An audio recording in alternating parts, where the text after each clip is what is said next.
नमस्कार, मैं हूं शीनम शर्मा। स्वागत है आप सभी का इस बुलेटिन में। आइए देखते हैं एक मिनट में खबरों का पूरा विश्लेषण। यूपी में एक बार फिर से जनता दरबार शुरू हो गया है। सीएम योगी आज गोरखपुर में थे तो उन्होंने गोरखपीठ में जनता का दरबार लगाया, जहां 100 से ज्यादा लोग अपनी शिकायतें लेकर पहुंचे थे। गोरखपुर में अधिकांश लोग जमीन जायदाद की समस्याओं को सुलझाने पहुंचे थे। सबसे अधिक जो समस्याएं यहाँ पे सामने आई हैं वो समस्याएं हैं जमीन और थाने, यानी कि तहसील और थाने स्तर की हैं। जिन समस्याओं को तहसीलों और थानों पर निस्तारित कर दिया जाना चाहिए, वो मामले मुख्यमंत्री के दरबार में आने से मुख्यमंत्री ने थोड़ी नाराजगी भी जताई।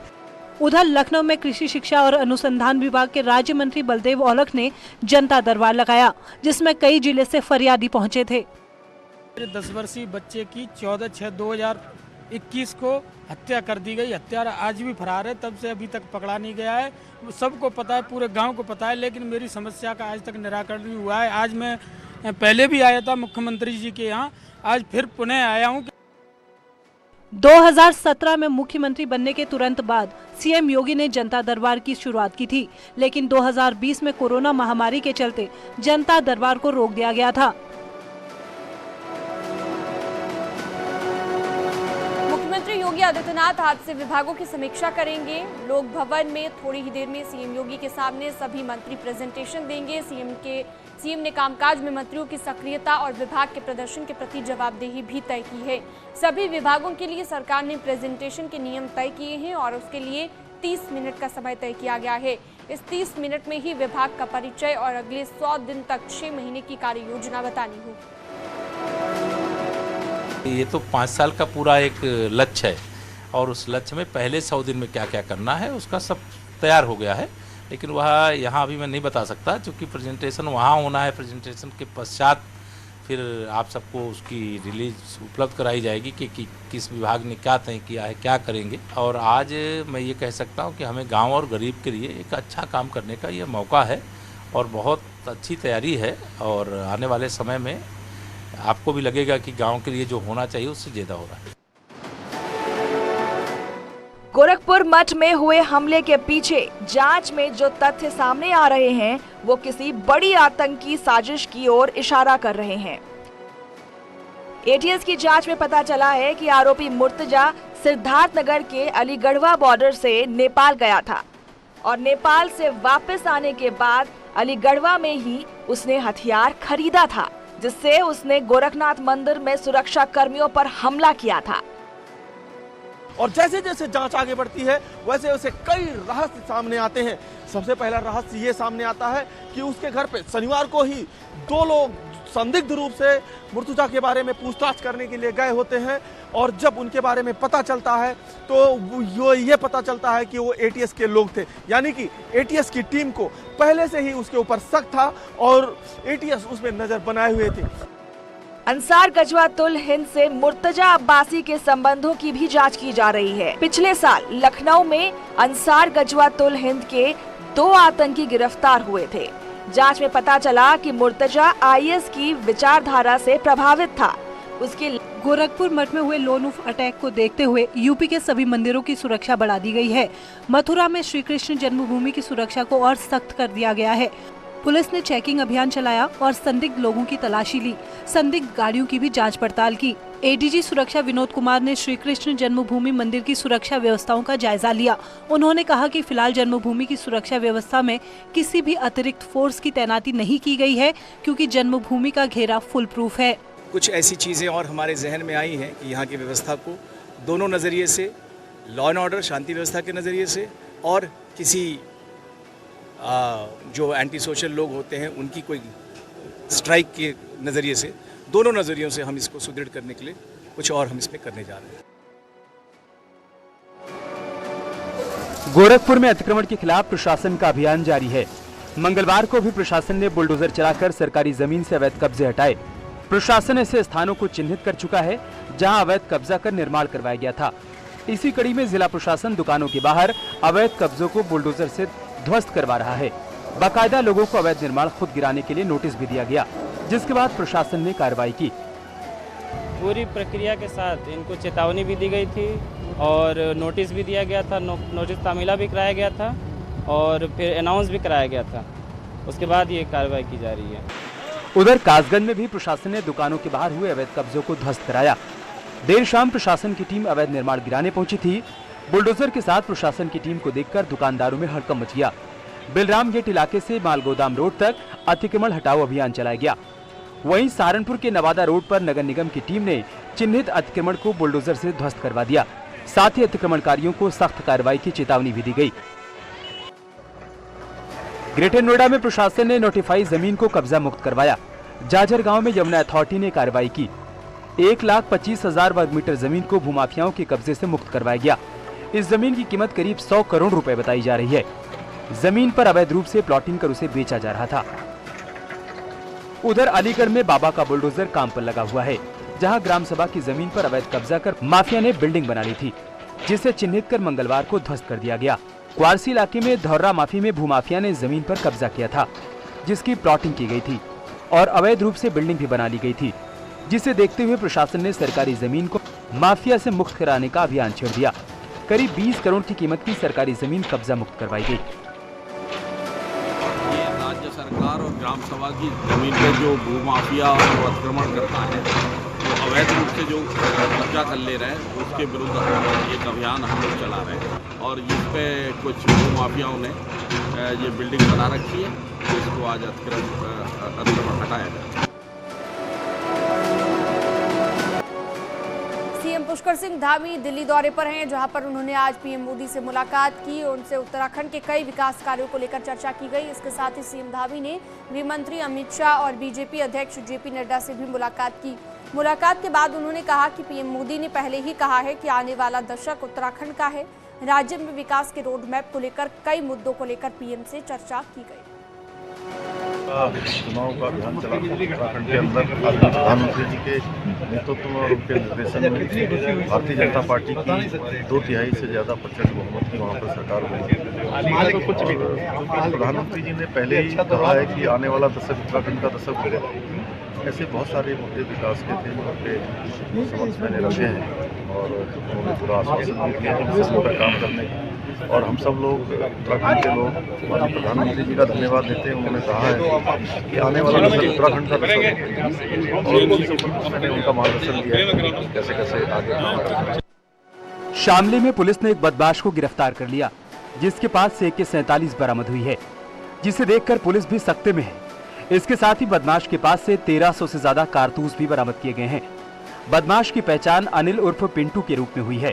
1300 राउंड जो कार्ट्रिजेज हैं, जो बुलेट्स हैं, वो बरामद हुई हैं। 3 इसमें मैगजीन से एक्स्ट्रा है, एक ड्रम मैगजीन है, वो सारी चीज़ें रिकवर हुई हैं। इसमें एक व्यक्ति जिसका नाम अनिल उर्फ पिंटू है, जो मुजफ्फरनगर भौराकला थाना क्षेत्र का रहने वाला है, उसे भी गिरफ्तार किया गया है। पुलिस के मुताबिक मेरठ कृषि विश्वविद्यालय के डीन पर हुई फायरिंग के मामले में बदमाश पिंटू के तार जुड़े हुए हैं। मुजफ्फरनगर के हड़ोली माजरा गांव का रहने वाला अनिल एक मर्डर केस में जेल भी जा चुका है। ये और इसका एक साथी जो अनिल बालियान, जो वर्तमान में मेरठ जेल में एक एग्रीकल्चर यूनिवर्सिटी के डीन पर गोली चलाने के मामले में बंद है, इन दोनों ने मिलकर ये हथियार संजीव जीवा, जो एक कुख्यात अपराधी है, उसके माध्यम से ये खरीदी थी। सुल्तानपुर में पुलिस ने मुठभेड़ के बाद 25,000 के इनामी बदमाश आशीष पाल उर्फ आशु को गिरफ्तार किया है। मुठभेड़ के दौरान बदमाश आशु को गोली लगी है, जबकि एक सिपाही भी बदमाश की गोली लगने से घायल हो गया। दोनों को इलाज के लिए हॉस्पिटल में भर्ती कराया गया। वारदात रामनगर इमिलिया गांव के पास हुई, जहां पुलिस ने बदमाश को पकड़ने के लिए घेराबंदी की तो बदमाश ने पुलिस टीम पर फायरिंग कर दी। पुलिस बदमाश के आपराधिक इतिहास खंगालने में जुटी है। गाजीपुर से भी ये वांछित है और हमारे कोतवाली नगर से भी वांछित था। आज कोतवाली पुलिस और स्वाट टीम के संयुक्त कार्रवाई में रामनगर इमिलिया क्षेत्र में पुलिस मुठभेड़ में हमारा एक सिपाही भी घायल हुआ है। उधर गोंडा में भी पुलिस और एसओजी टीम ने मुठभेड़ के बाद 25,000 के इनामी बदमाश महफूज अली को गिरफ्तार किया है। बदमाश एक नाबालिग के साथ गैंगरेप के आरोप में वांटेड था। गैंगरेप के आरोप में 3 बदमाशों को पुलिस पहले ही गिरफ्तार कर चुकी है। कानपुर में 2.5 साल के मासूम को पुलिस ने सुरक्षा मुहैया कराई है। मासूम आयांश के पास 24 घंटे एक गनर मौजूद रहता है। कानपुर के बहुचर्चित आंचल हत्याकांड में नया मोड़ उस वक्त आया जब 2.5 साल के बच्चे की जान को खतरा बताते हुए आंचल के पिता ने पुलिस कमिश्नर से मुलाकात कर उन्हें एक पत्र दिया, जिसके बाद आंचल के बेटे की सुरक्षा के लिए पुलिस कमिश्नर ने आदेश देते हुए 24 घंटों के लिए लगातार पुलिस कर्मियों को तैनात किया। इसमें एक गनर भी। दरअसल बच्चे की मां आंचल की पिछले साल संदिग्ध परिस्थितियों में मौत हो गई थी। परिजनों ने आंचल के पति और ससुराल पक्ष के लोगों के खिलाफ दहेज हत्या का केस दर्ज कराया था। उन्हें अभी असुरक्षा का भाव है, तो जिसके अंदर भी असुरक्षा का भाव है, माननीय पुलिस आयुक्त महोदय का बड़ा क्लियर विचार है कि हमें उसे सुरक्षित रखें।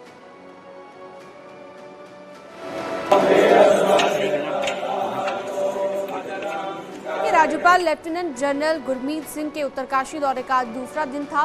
राज्यपाल ने उत्तरकाशी में विश्व प्रसिद्ध बाबा काशी विश्वनाथ मंदिर में पूजा अर्चना की, जिसके बाद शक्ति मंदिर में भी दर्शन पूजन किया। जिसके बाद राज्यपाल ने जिला मुख्यालय में नवनिर्मित लाइब्रेरी का भी अवलोकन किया, जिसके बाद वो देहरादून के लिए रवाना हो गए।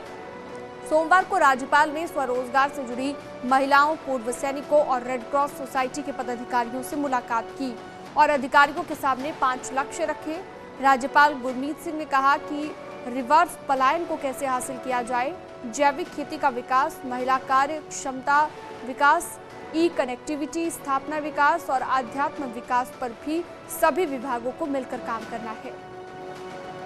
में कहा था कि 21st सेंचुरी अगला दशक उत्तराखंड का होने वाला है, तो आज मुझे विश्वास हो गया है उत्तरकाशी में आके ब्रीफिंग लेकर, यहाँ का डिटेल में जाकर और सबसे मिलकर कि हाँ अवश्य ही हम आने वाले समय में अगले 10 साल के अंदर में जो प्रगति होगी, जो समृद्धि आएगी, जो डेवलपमेंट होगा, वो अपने आप में अलग ही किस्म का होगा। मैनपुरी में श्रद्धालुओं से भरी ट्रैक्टर ट्रॉली बेकाबू होकर पलट गई, जिसमें ट्रॉली में बैठे 17 श्रद्धालु घायल हो गए, जिसमें से 3 की मौके पर ही मौत हो गई। घटना ओरछा इलाके के नगलाहार परड़िया चौराहे की है। श्रद्धालु शीतला माता मंदिर से नेजा चढ़ाकर लौट रहे थे।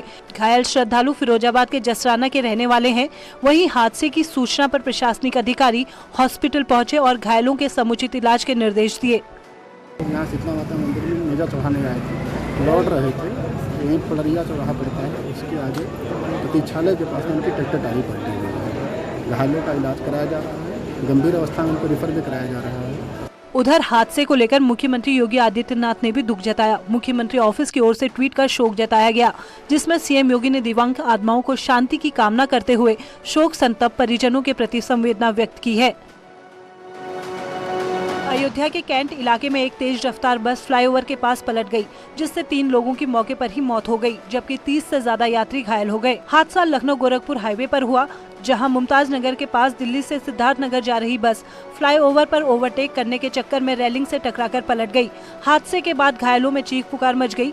सूचना मिलते ही पुलिस की टीम मौके पर पहुंची और घायलों को इलाज के लिए अस्पताल में भर्ती कराया। बस फ्लाईओवर के ऊपर चढ़ा रही थी, उस समय किसी वाहन को ओवरटेक करने के चक्कर में फ्लाईओवर की साइड रेलिंग से वो टकराई और उसके बाद वो बस पलट गई।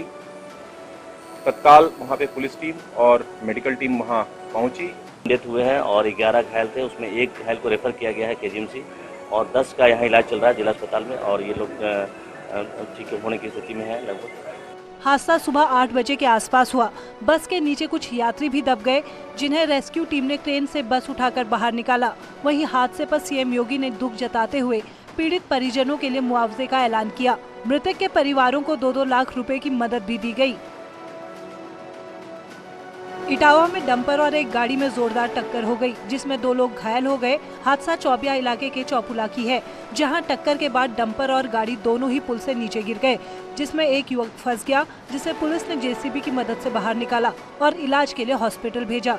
उधर पीलीभीत के अमरिया थाना इलाके में भी 2 बाइक सवारों में जोरदार टक्कर हो गई, जिससे एक बाइक सवार गंभीर रूप से घायल हो गया। हादसा माधोपुर चौराहे के पास हुआ। बताया जा रहा है कि बाइक सवार सड़क किनारे खड़ा था, तभी तेजी से आ रही बाइक उससे टकरा गई। पुलिस ने केस दर्ज कर जांच शुरू कर दी है। एक्सीडेंट हो गया, ये खड़े हुए थे हरदिया घट्टे पे, तो वहाँ एक मोटरसाइकिल वाला आया, ये भी बाइक पे बैठे थे, बाइक पे मार के चला गया। कानपुर के फलीखाना इलाके में सेंट्रल बैंक के लॉकर से 35 लाख के गहने गायब हो गए, जिसकी शिकायत पर पुलिस ने बैंक पहुंचकर बैंक के अधिकारियों से पूछताछ की। साथ ही बैंक के सीसीटीवी फुटेज को खंगालने के बाद डीवीआर को पुलिस ने अपने कब्जे में ले लिया। उनका जो लॉकर वो जो लगभग उन्होंने 2 साल बाद खोला था और उन्होंने बताया कि उसमें कुछ उन्होंने जो ज्वेलरी रखी थी उसकी वैल्यू जो उनके हिसाब से बताया 30 से 35 लाख है, वो नहीं मिली है। चाबी चूँकि जैसा आपको अवगत है कि एक चाबी बैंक के पास रहती है, एक कस्टमर के पास रहती है, तो चाबी के बाद जब उनको खोला गया तब ये स्थिति आई थी। बैंक के लॉकर से चोरी के मामले पहले भी सामने आ चुके हैं। इन तीनों घटनाओं में बैंक लॉकर से 85 लाख की चोरी हो चुकी है। लिहाजा पुलिस को बैंक स्टाफ पर ही शक है। पुलिस अब सभी लॉकर को खोलकर ये पता लगाएगी कि किसी और के लॉकर में चोरी तो नहीं हुई है। 2 प्रकरण हमारे इसी बैंक में पहले भी आए हैं, तो तीनों की हम लोग जांच कर रहे हैं। और मैं आपको बता दूं स्पष्ट रूप से, क्योंकि सेंसिटिव मैटर है, बैंक का मैटर है, लोगों से जुड़ा हुआ मैटर है, तो हम लोग बैंक के जितने भी कर्मचारी हैं पूरा बैकग्राउंड चेक कराएंगे और जितने लोगों के बैंक जो यहाँ पे लॉकर हैं उनको सबको बुला के भी एक बार हम लोग वेरीफाई कराएंगे। कानपुर में सेंट्रल बैंक ऑफ इंडिया की कराची ब्रांच के लॉकर से गहने गायब होने के मामले में पुलिस ने केस दर्ज कर दिया है। पुलिस ने लॉकर से जेवर गायब होने के 3 मामले सामने आने के बाद SIT गठित कर दी है, तो बैंक ने भी जांच शुरू होते ही बैंक मैनेजर और लॉकर इंचार्ज को हटा दिया है। हालांकि बैंक के पूर्व मैनेजर लॉकर से जेवर गायब होने की पूरी घटना को झूठी बता रहे हैं।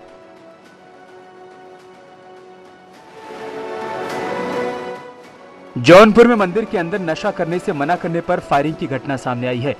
मामला सिकरारा थाना इलाके का है, जहां मंदिर के अंदर कुछ युवक शराब और गांजा पी रहे थे। जब गांव के लोगों ने उन्हें मना किया, तब इन युवकों ने अपने साथियों को बुला लिया और ग्रामीणों के ऊपर हमला बोल दिया।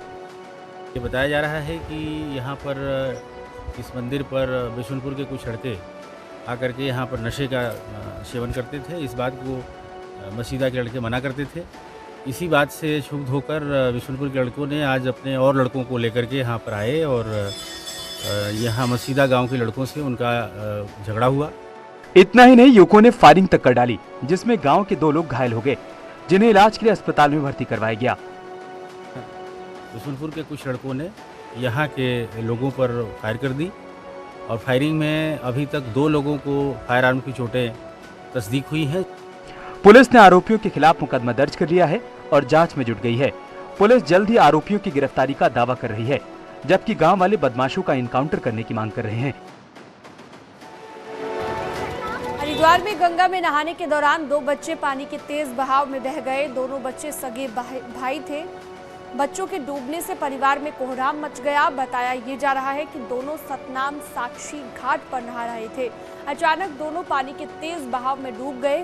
स्थानीय लोगों ने बच्चों को बचाने की कोशिश भी की, लेकिन कामयाबी नहीं मिली, जिसके बाद पुलिस को सूचना दी गई।